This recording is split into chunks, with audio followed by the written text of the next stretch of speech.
E aí, pessoal, hoje a gente vai conversar com meu amigo Luiz Mudzanga, ou simplesmente Lex. Ele é do Zimbabué, mas mora em King Williams Town, na África do Sul. Aos 26 anos, Lex é engenheiro civil pela Stellenbosch University e faz parte de uma pequena família de 3 pessoas que mora lá na África do Sul.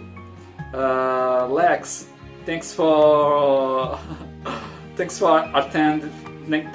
accept my invitation to talk with us. Anytime. You know, I'm gay whenever you need me, brother. I'm glad to be here as well. And it's really it's a right thing about this. I thought I never talked to you again because come on, it was 2 or 3 years since I talked to you for the last time. I understand, but then, I mean, you study law, you know how hard university is. I had to disappear into my cave and study for about 2 years to finish my degree. So I was just hiding away, just getting my books done. But I mean, love is never lost. We would have to reconnect anyway, and here we are. Yeah, now we are here again together. Indeed, as always, as we're supposed to be. So let's talk, buddy. In your big nightmares, did you thought the world will pass for something like that? I mean, the pandemic situation? I mean, it wasn't... Okay, a few weeks before this actually broke out last year, my friend and I were watching documentaries of other pandemics that happened way before. I mean, the Spanish flu, the bubonic plague, and all of these. And we were just talking about how we thought if it happened now, we thought that it would be better handled, because we thought that countries, technology has just evolved over time. But then it happened over time, and then this year you just see country after country going into lockdown. And even if it's something that we've talked about, no one could actually be prepared for what the changes that came with it. I mean, imagine countries are locked down, people can't travel, people in South Africa, people can't buy alcohol. I mean, there's so many things that you can't do. So it's quite a terrifying thing, and you wonder when it will end, and it's quite scary. But yeah, never in our dreams we thought it could be it would last a month at least. But yeah, in your city, there in South Africa, how the people have been living there right now? Did you notice a difference in people behave? Are they afraid about that? I mean, it sort of became gradual. If people hear about a pandemic happening, let's say, if people hear about Ebola breaking out in West Africa, people will say, "Oh, it's so far away," and then you won't be as active as you think. And then when this broke out, people would say, "Oh, it's in China. Oh, it's only affecting people in the USA," and then it breaks out, and then you think, "Oh, it's so far away, it's in Joburg." So over here in my town, in the beginning, people did not seem to be taking it that seriously. I mean, people still walked around with masks on, with no masks at all, and you'd see people queuing up in the shops and just being close to one another. But as the government got stricter with its restrictions, can I say, then you start seeing people taking it more seriously. So we actually went to buy groceries a few days ago, and when you're driving around in town, all you just see is just people with protection and People are starting to take it seriously. The streets are empty, shops are closed. It's So I think they're responding quite well. There aren't any incidences here of people doing some crazy things. So yeah, it hasn't been too bad. Okay, Lex. Here in Brazil, as soon as the quarantine was decreed, the masks and alcohol gel disappeared. I would like to know if this happened in South Africa too, and if there were any increase in the values of the products. I don't know if this correct pronunciation, products, like masks and Oh yeah, PPEs. Yeah. So something like that happened there? Yeah. Well, I mean, you know what happened here? What happened here is there's actually three things that started going missing. So when the entire thing broke out and then South Africa said, hey, this is a serious thing, people should take this seriously. When you went to the shops, you wouldn't find things like, obviously the mask, you can't really find the mask anyway. And the gloves themselves, those latex gloves or anything, they're pretty hard to find. But what's also missing from the shops, especially here in the Eastern Cape, you can't find ginger. You know that root, ginger. That root. So over here, people take it, because it's got medicinal value and all these things. So that also went missing, and people bought them. They bought everything, and prices skyrocketed. So there's places, where people set up stores with masks, and hand sanitizer. But you could buy like a bottle of sanitizer for like 120 rand. I'm not sure how much that is over here. You can find masks and masks going for as much as 80 rands, which is quite expensive. These are things that could go for much less before. So yeah, prices have definitely shot up for PPEs. Yeah, definitely. Yeah. Lois, do you know anyone who got the COVID-19? Fortunately, no. For me, I'm quite lucky to live in a very secluded, not very secluded, but I don't get to see many people where I live. So I haven't met up with anybody who's got it, or heard of anyone close to me who has it, which is something I would like to keep, going for as long as possible. Yeah, no, thankfully, no. Have you? I mean, just asking. Do you know of anybody who has it? In my city, there was, I think, 6 cases until now. 6 cases. It's not a big deal, yeah. And I think don't pass. Yeah, don't go in. Yeah. I think I know. There's one person in my town that I know of. I don't know them, but then they were in the news. They are a very popular doctor here in the town, and I think they obviously contracted. No. The story goes much deeper than that, actually.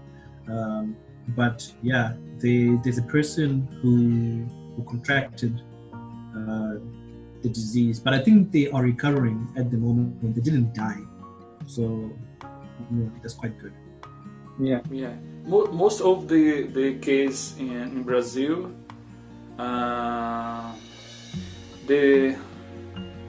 it's in São Paulo and Manaus and Fortaleza. It's 3 big cities here in Brazil: São Paulo, Manaus, and Fortaleza. There it's where are the most of the cases here. Imagine, because there's like people everywhere in those cities, especially in the slums. in those slums. In Manaus, in this week, maybe 2 or 3 days ago, more than 100 people were dying per because the COVID-19 is so much. Yeah. Wow. Yeah. But the thing is, it's not as bad as other places like say the US. I mean, the loss of life is bad in any place, but it's not as bad as, let's say, the USA or China or other places. I mean, it's like what's the total number of deaths in Brazil? Brazil's a big country, yeah, but what's the total number of deaths? Like how many people in total in the entire country have died so far? It's 209 millions people. Yeah, I think it's that. Have died? No. But then no, died. Live in Brazil. Oh, yeah. 209 million people in Brazil. Yeah. That's a lot of people. Die, I think 5,000. Because I think South Africa just passed. I think it's the people who have died. When I checked this morning, I think it was 103, and then the cases were about 5,000 something. But then that also depends on the number of tests that are being done for the entire thing. Yes. 5,511 people died in Brazil because the COVID-19. It's so much. Yeah. It's quite a lot. It's quite sad. Yeah. So, Louis, do you know someone who was there in South Africa and for tourism, and then after the pandemic, did they have difficult to go back to then country? For example, someone from here, from Brazil, and was there in South Africa for tourism, and then when the pandemic broke out, he could not come back to Brazil because the airport was closed, something like that. Do you know something like that? Well, it's not exactly like that for me, but my girlfriend had issues because she is from Zambia. And she had a hard time leaving the country because she they were told that the country is going to lock down, and when the country went into lockdown, it means that no one can travel internationally and all these things. So she actually had a hard time finding flights to leave South Africa because already, before the lockdown started, buses and planes could not fly. They were given the instruction not to let anyone enter the country or let anyone leave the country. But so she had to struggle to leave. And now, as it stands, it's actually hard for her to come back because she's at university here in South Africa, but she's in Zambia at the moment at home. And so, there's just a bunch of things. If universities say they're going to open and allow people to come back to school, she will have difficulty coming back into the country because the borders are locked down. So it's, but that's a completely different story. They're doing some other things to try and cater for people at school and all these things. Louis, what the protective measures are being taken by the South Africa government? Okay, so that one is pretty nice because they're doing quite a lot of things. So the country went into full lockdown, on the 23rd of March, right? right? And just what everyone in the world knows, don't shake hands, don't, just avoid people basically. Yeah, but at the same time, there's been measures put in place, like the government deployed the army in certain areas of the country to make sure that people stay inside. Alcohol was banned, so people can't buy alcohol from the stores anymore because the government. I think the reasoning is that if people have alcohol, then they will be a bit more social, and then they'll want to go and party and do all these things. And, I think there's some, I don't know. So I don't know. That's just my guess. But alcohol has been banned. Cigarettes have been banned, and the country went into lockdown. But the amazing thing is, the lockdown actually ends tonight at midnight. Today is the 30th of April. And lockdown ends today. But what the government did was that they said we will not lift lockdown, right? So for people to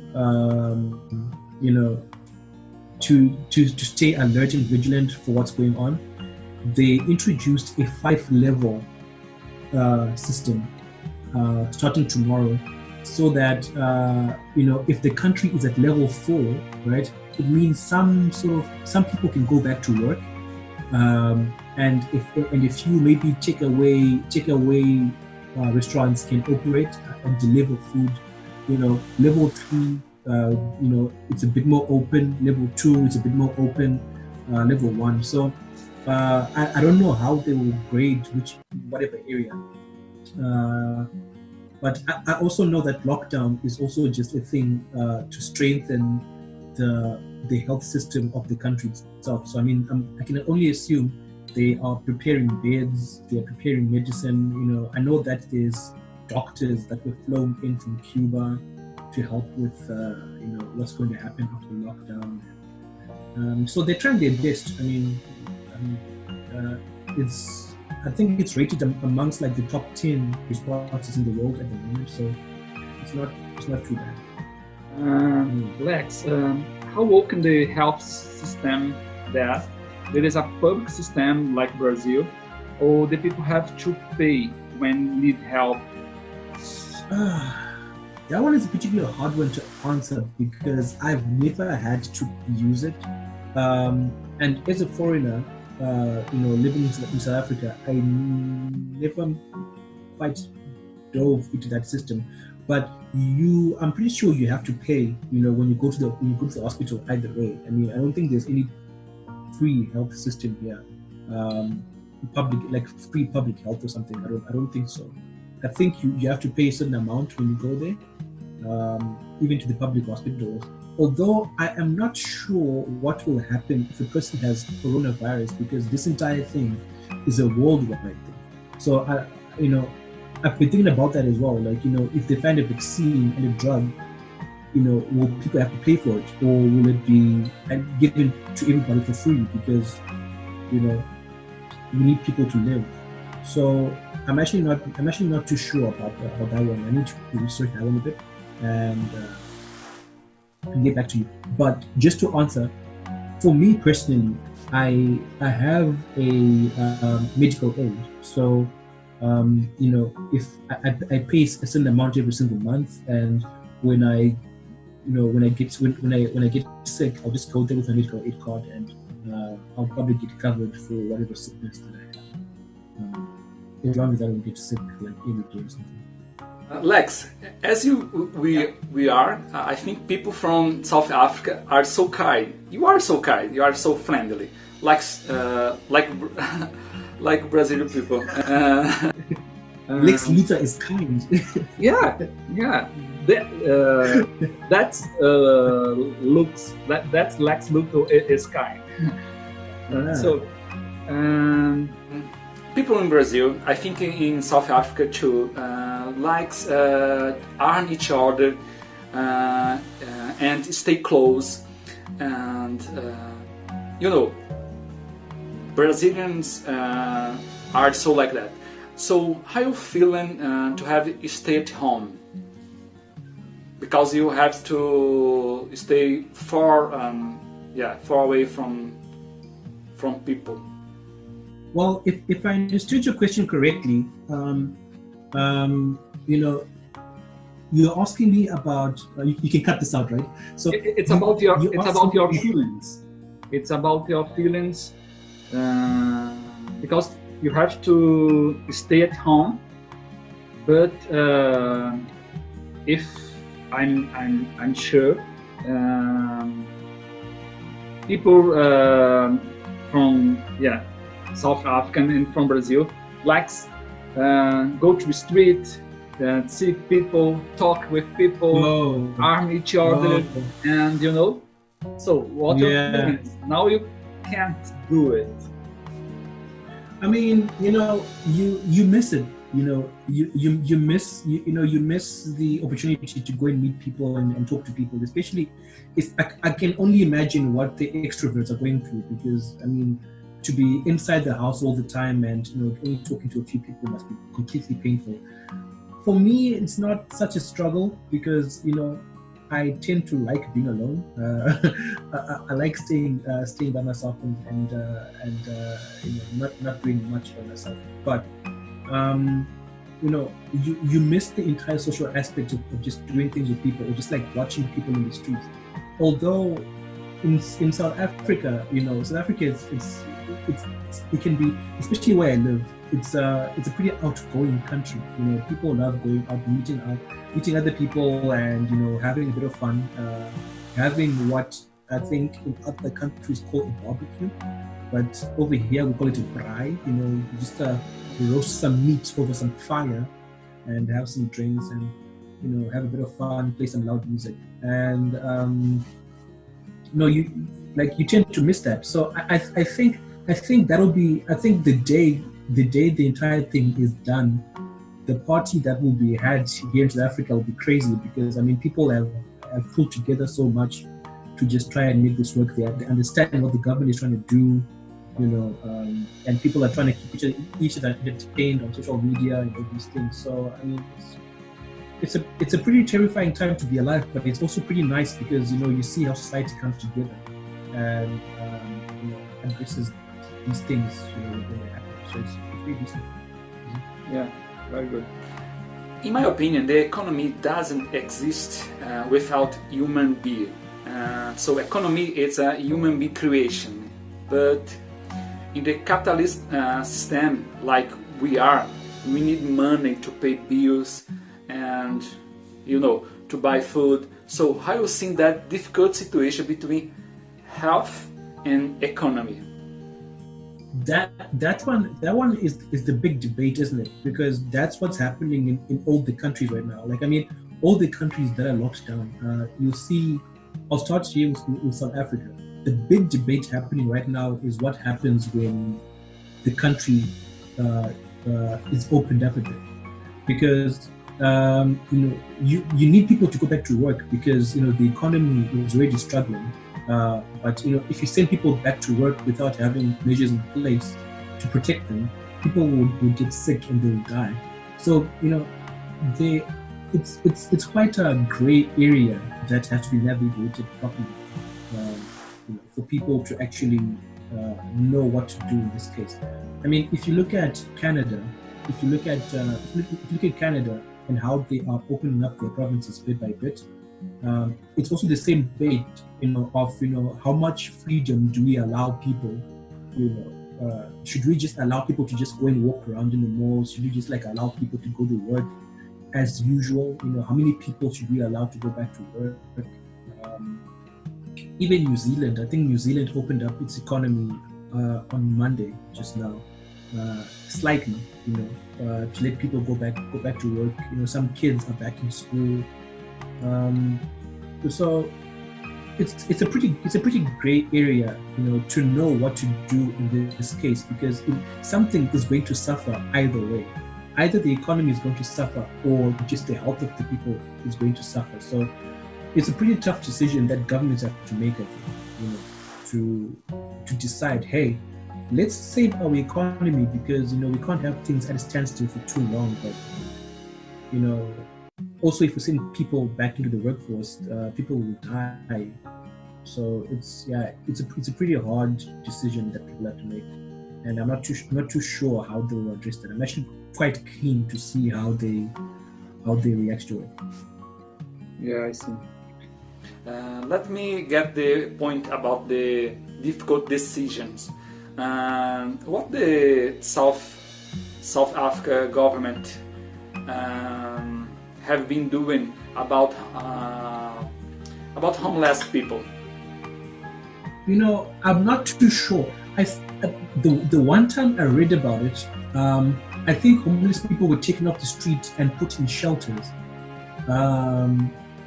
I think that's what they did, because you can't have homeless people, in the streets, because they are also exposed to the virus. And then they'll interact and then they'll spread the virus themselves.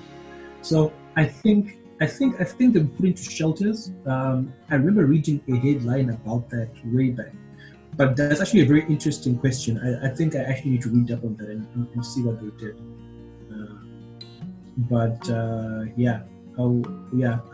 I think they put them into shelter. And about companies, there is a project to protect the companies and jobs there. Oh yeah, no, definitely.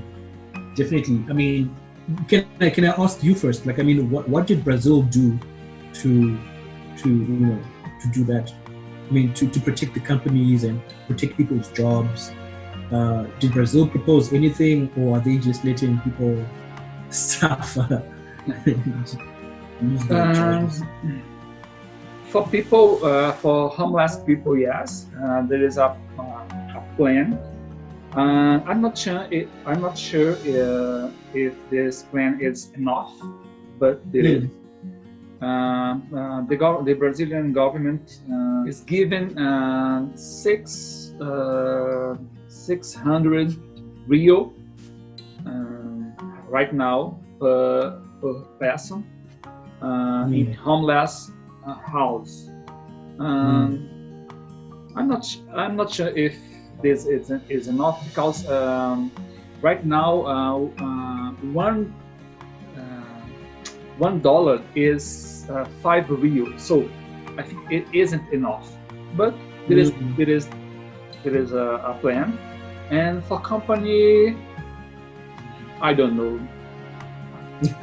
I don't know if there is a plan for companies. Yeah, about jobs. Oh yeah, there is. There's a plan for company. Companies right now can just don't pay the tax. Yeah. Oh. Yeah. It's a good decision. And about the jobs, I think there is a plan about the jobs, but I'm not sure what the plan is. But yeah, there is a plan. Yeah, that does make sense. It makes sense a lot, because it's similar to what South Africa is doing.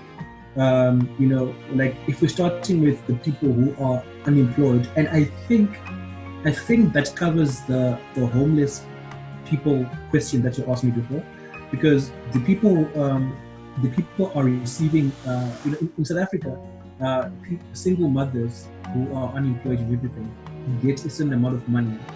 The unemployed single mothers and the elderly get a certain amount of money every month for upkeep. It's not a lot, but it's enough for you to buy like things for like one person. It won't take care of like the entire household, but you can buy things for yourself to keep yourself alive.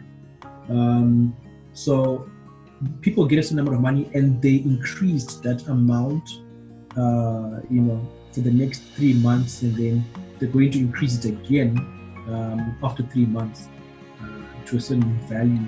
And then they also have tax like exemptions for companies and all this. And some banks have done this thing where there is a 3-month payment holiday for loans. So if you've got a loan on a car and I think a house, or any loan, I think you are, you can stop paying back the installments for about 3 months. Yeah, and then what the government did is that they announced this relief package, for companies and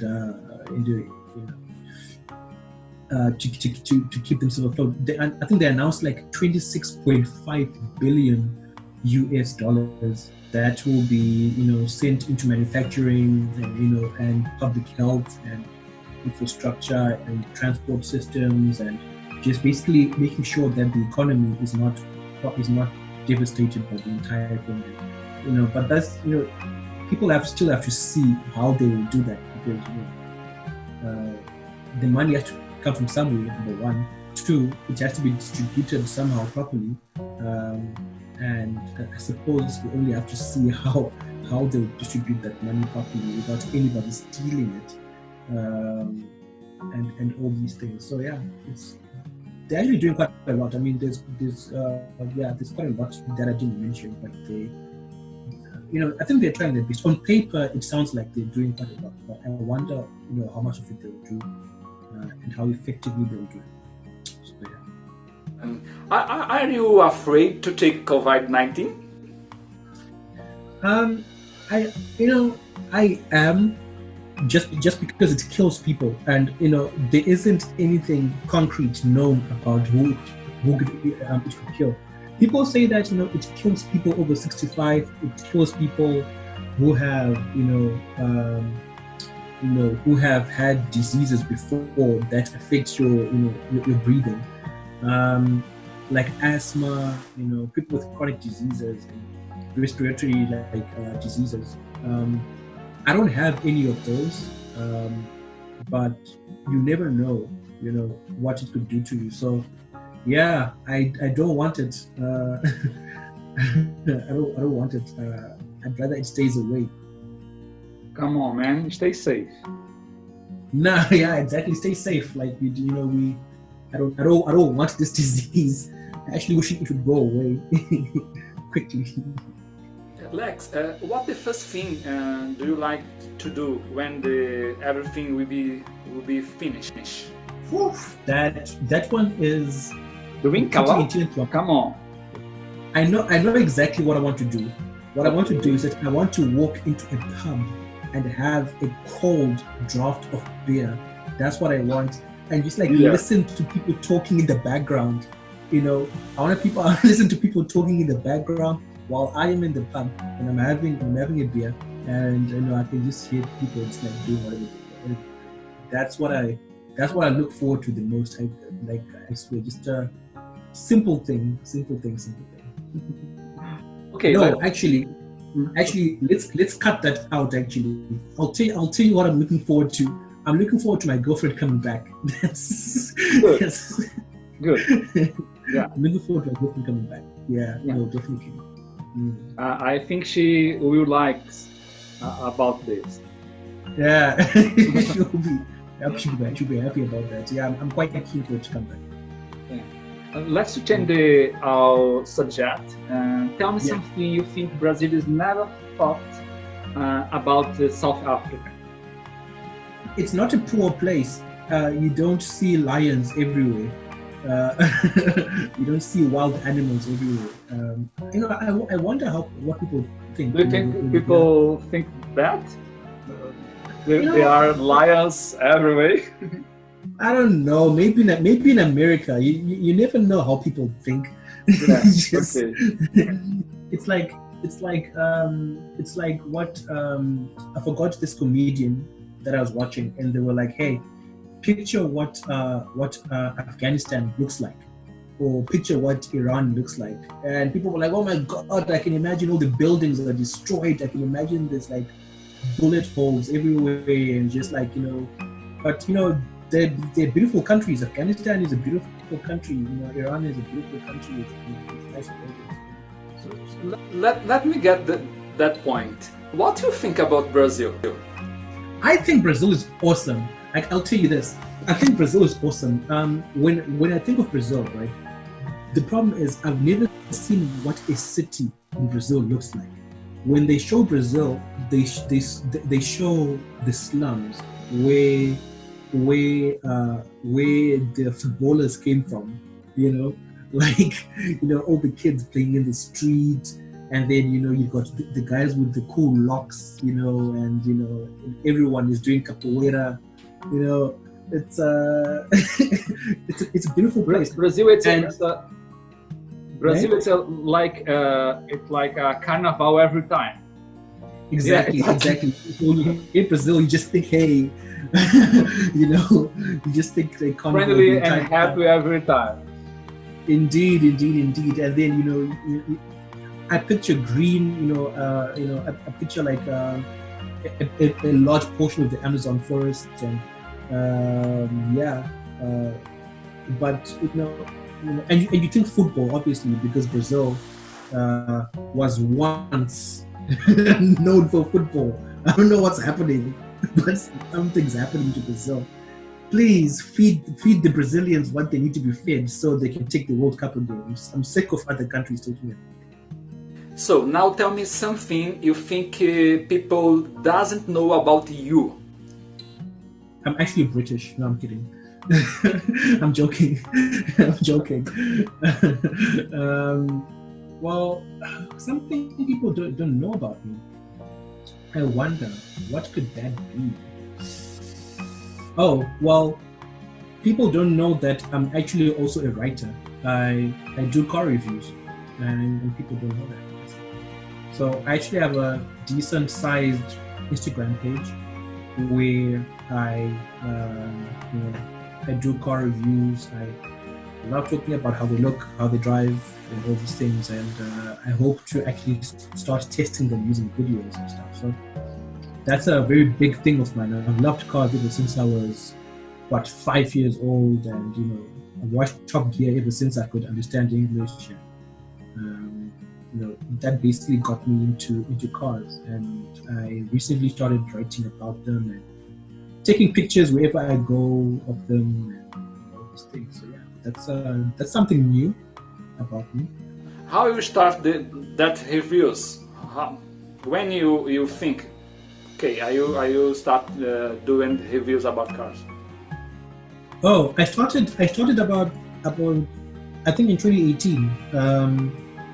In October 2018, because I was sitting outside my flat and I was watching car review videos, because I love watching car review videos, from old Top Gear, new Top Gear, which is amazing, the Grand Tour, Straight Pipe, Scour, all these people. And I said, I'm always watching all these car review videos. Why don't I, say what I like about them? Why don't I also write about them? Just say what I like, and that's what I started doing, and it's been quite fun. Yeah, I enjoy it. It's if it doesn't get traction, if I don't get like 100,000 followers, I'm fine with that. I do it. The main reason I'm doing it is so that I can have access to cars and I can drive cars and test them. That's all I want. If I can do that, then I'm perfectly fine with it. Good. Louis, my friend Lex, we are finished this conversation, and I would like you give us a free message. Could be the first thing come to your mind. Be free. I really wish this virus would end. I missed the old world, but I think everybody should also be excited for the new world. Because what's the first thing that comes to mind is just how the world is going to be, after this entire thing. It will not be the same. It's going to be absolutely amazing. I wonder how companies are going to take this entire thing of working at home. Because if you can work at home now, why do you have to go back and work in the office? You can just work at home forever. There's a bunch of changes that I think are going to happen from this, and I'm quite excited to see what happens. So it's not all sadness. There's also something to look forward to. Yeah, that's what's on my mind all the time. I'm excited, and I'm frightened and excited. Unfortunately, we have to finish the conversation, and I have to say thank you for your time. Thank you for I know you have to do other things, and you come to us to talk. So thank you. Thank you. No, thanks, man. Thanks.